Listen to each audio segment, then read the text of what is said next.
Tonight, the waking nightmare. 19 children dead after the latest mass shooting in America. The 18-year-old gunman and 2 teachers also killed in the slaughter at a Texas school. We just hear all kinds of gunshots going off, like nonstop, like constantly gunshots. And we're over here all scared on the ground, fearing for our lives. May the Lord be near the brokenhearted and save those crushed in spirit, because they're going to need a lot of help, a lot of our prayers. All this and more tonight on Faith Nation.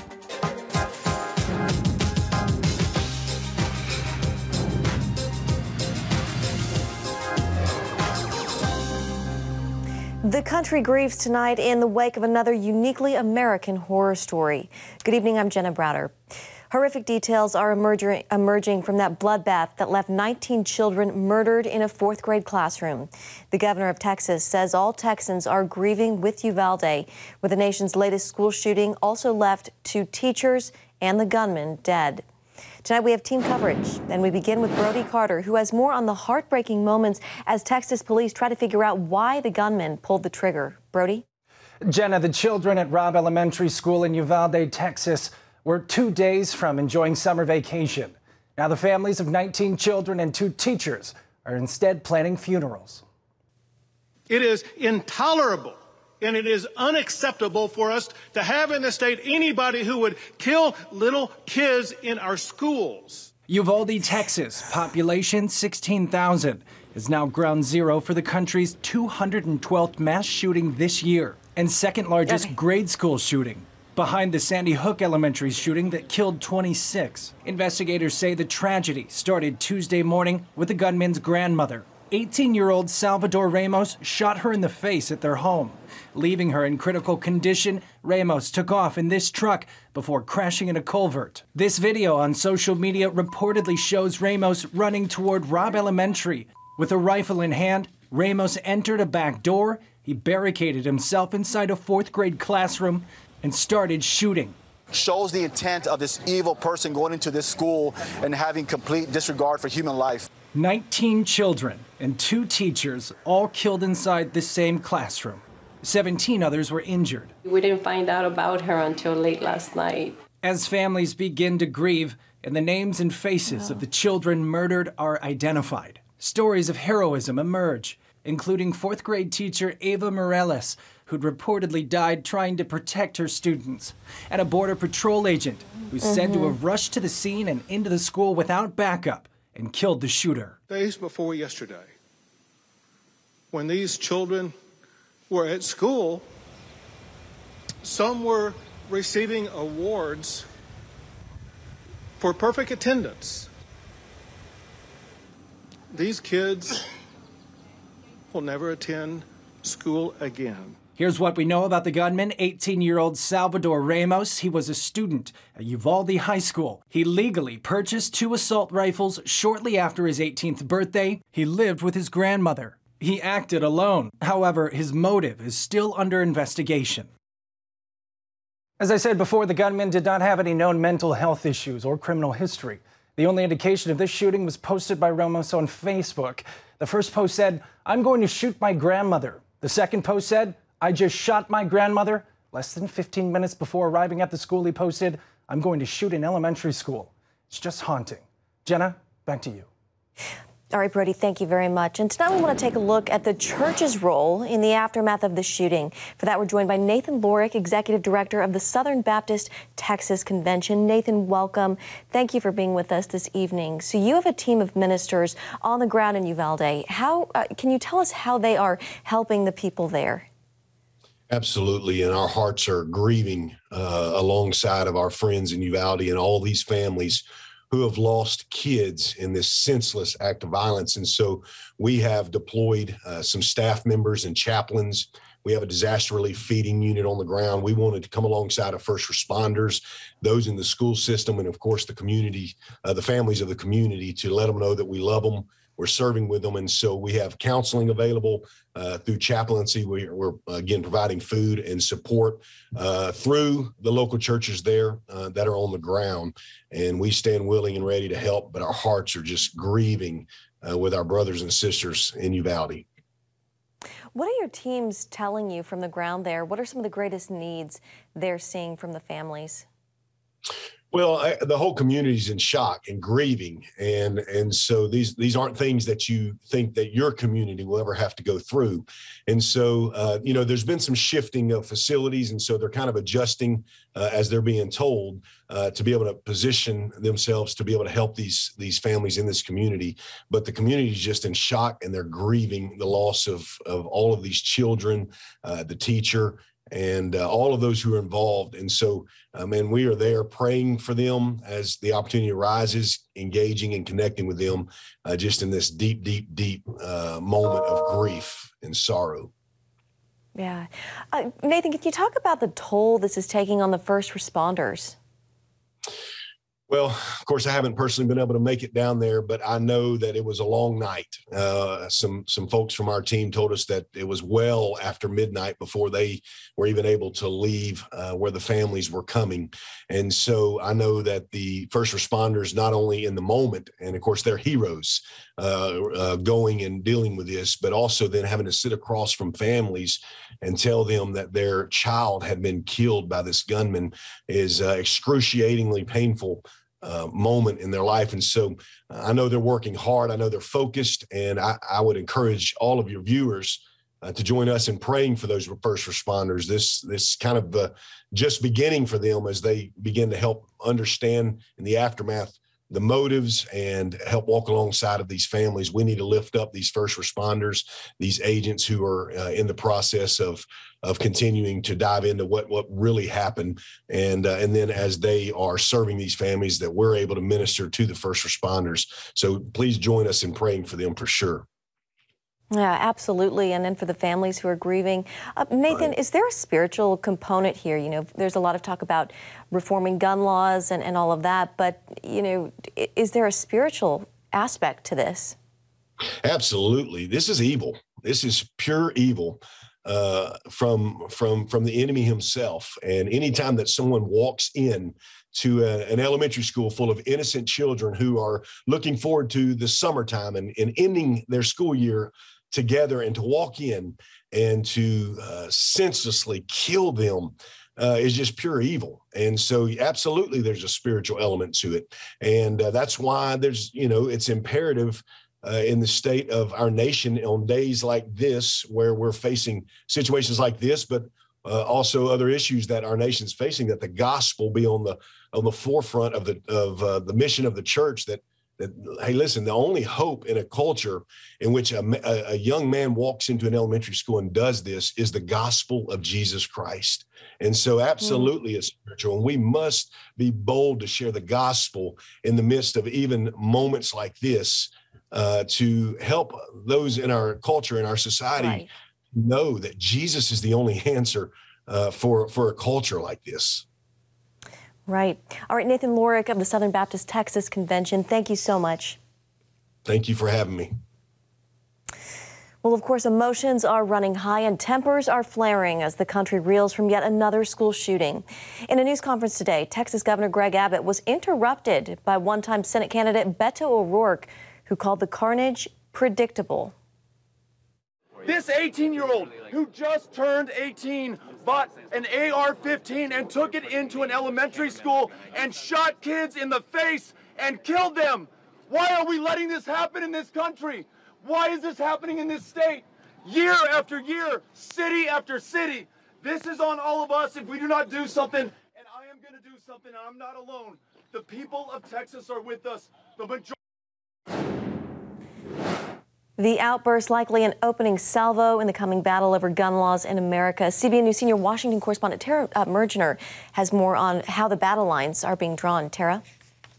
Well, Jen, of course, the shock of this tragedy is still so fresh. But here in Washington, the gloves are already off with politicians pressed on how they're going to address gun violence.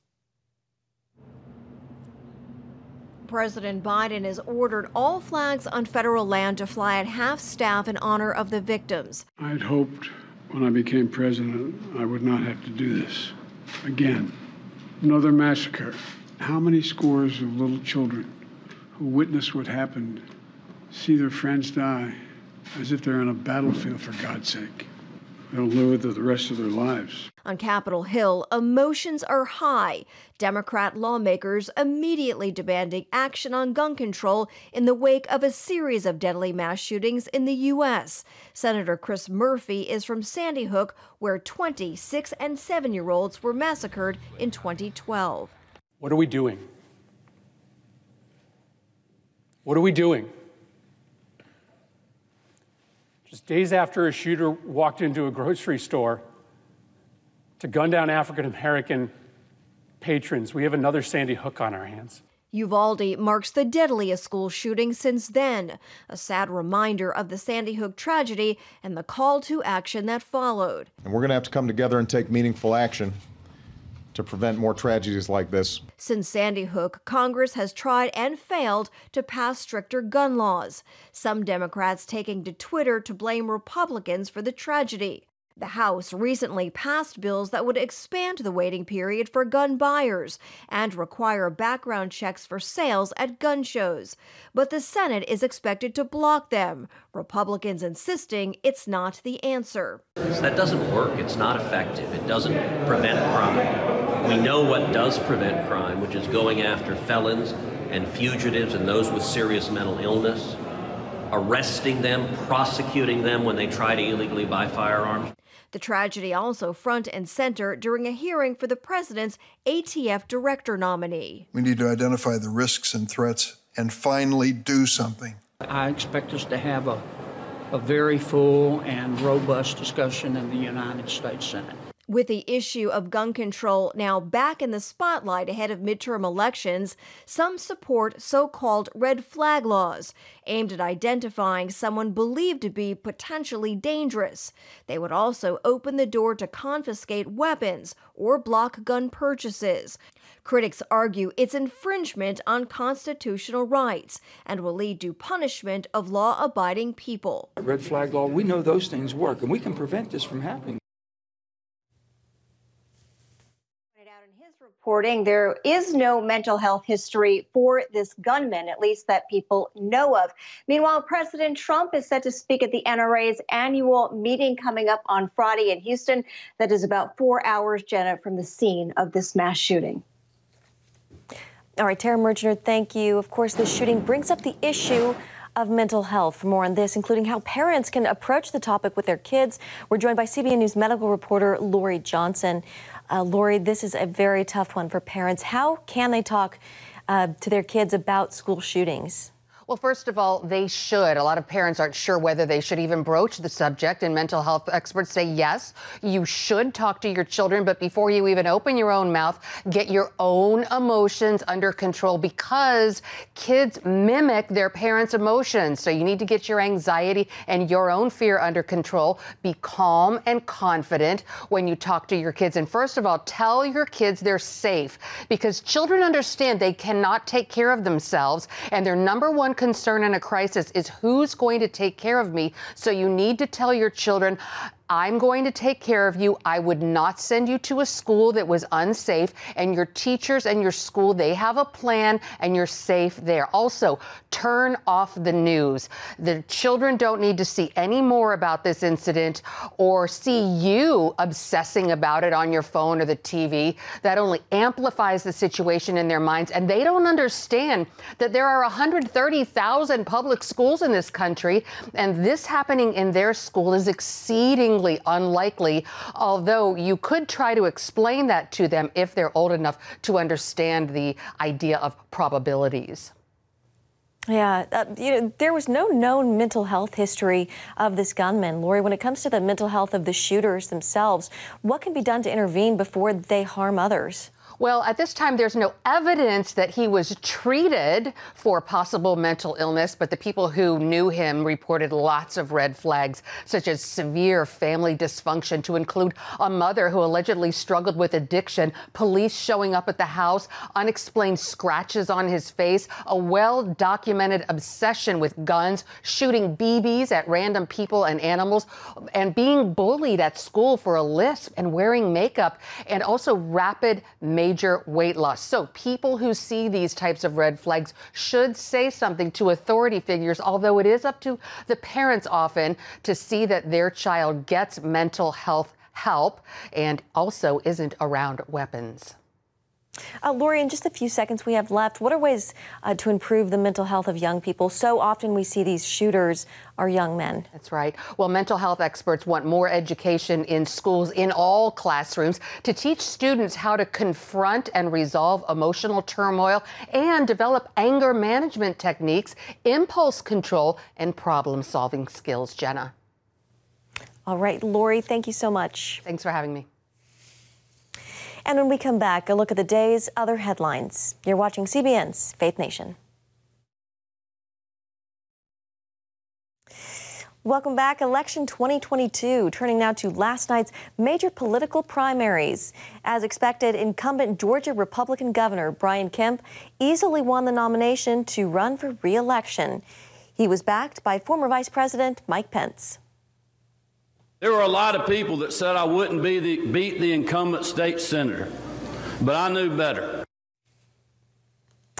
And that was Kemp right there. Kemp's opponent, David Perdue, a former senator, was backed by former President Trump. This after Kemp refused to go along with Trump's claim that the 2020 presidential vote in Georgia was stolen. Kemp will now face Democratic candidate Stacey Abrams, who he beat in the 2018 governor's race. Well, tonight we are learning more about the assassination attempt of former President George W. Bush.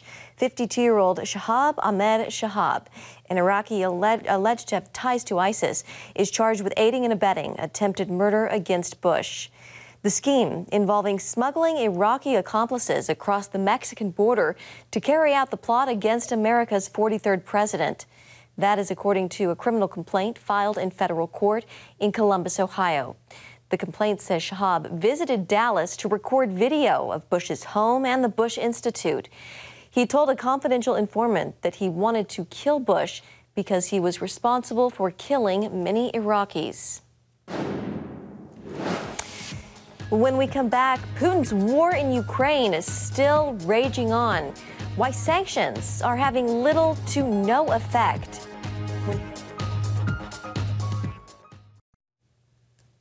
Looking overseas tonight, as Russia's war in Ukraine rages on, Ukrainians, backed by weapons from the U.S. and its allies, have mounted a tremendous resistance. But one thing that doesn't appear to be seriously hurting Russia is President Biden's sanctions. Caitlin Burke has the story. The Biden administration's approach to sanctions remains a gradual one. And while it successfully brought together a number of other countries to put economic pressure on Russia, analysts warn it's not deterring Putin's pursuit of Ukraine. When the Biden administration announced sanctions on the 24th of February, they specifically said, in fact, the president himself tweeted that their goal was to reduce the ruble to rubble. Unfortunately, as we've seen today, with the ruble trading at higher levels against the dollar than before the attack, by their own metric, the Biden administration has failed. Marshall Billingsley, former Assistant Secretary for Terrorist Financing at the Treasury Department, says instead of dealing a crushing blow to Russia's economy, the Biden administration has deferred to European countries that rely on Russian oil and gas. They'd rather see the price of their heating bills in their homes be lower than to take the shorter-term economic pain to cause Putin's war machine to melt down financially. Billingsley believes what's needed is the playbook used against Iran and Venezuela during the Trump administration. Full sanctions on the energy sector, accompanied by secondary sanctions against any country continuing to do business with Russia. Also, similar action against other valuable exports like metals and minerals. Plus, full sanctions against the entire Russian financial sector. Why are we pulling our punches? Where what is the moral compass at work here, given what we're seeing? I don't see it, and I find the refusal to fully sanction the Russian economy into the ground the way they are physically doing to the Ukrainian people. I find it morally unconscionable that we're not doing more and faster and better. Ukrainian President Volodymyr Zelensky is pushing the Biden administration to trigger some of the toughest sanctions under U.S. law by designating Russia a state sponsor of terror. There are only a handful of countries that have been designated as state sponsors of terrorism, and Russia belongs in that camp. But would that designation and its consequences have any impact? I don't believe Putin is in the habit of receiving messages at this stage. The key is perhaps not messaging to him, it's messaging to those around him. That unless and until the war stops in Ukraine, and perhaps unless and until Vladimir Putin is gone, the sanctions pressure will continue to grow, and Russia will be reduced back to its Soviet-era breadlines. As fighting in Ukraine again escalates, the Biden administration says it's committed to raising pressure on Russia. Many observers are asking, however, will it be enough? Caitlin Burke, CBN News. Thank you, Caitlin. And still ahead, the ultimate sacrifice, honoring the victims of Uvalde who lost their lives trying to protect others. And finally tonight, the scene in Uvalde continues to be a fluid situation. For the latest updates, you can head to cbnnews.com, where we will have all of the latest updates and information as it comes in. Well, multiple heroes have emerged following the tragic shooting there in Texas. And tonight we honor two teachers at Robb Elementary School who were among the victims. A fourth grade teacher, Ava Morales, and her co-teacher, Irma Garcia, were seen shielding their students from gunfire, sacrificing their own lives in the process. 44-year-old Morales served as a bilingual special ed teacher. Garcia, a mother of four, taught at the school for 23 years and was recognized back in 2019 for her excellence in teaching. Tonight we honor both of these women and all of the lives lost in Uvalde.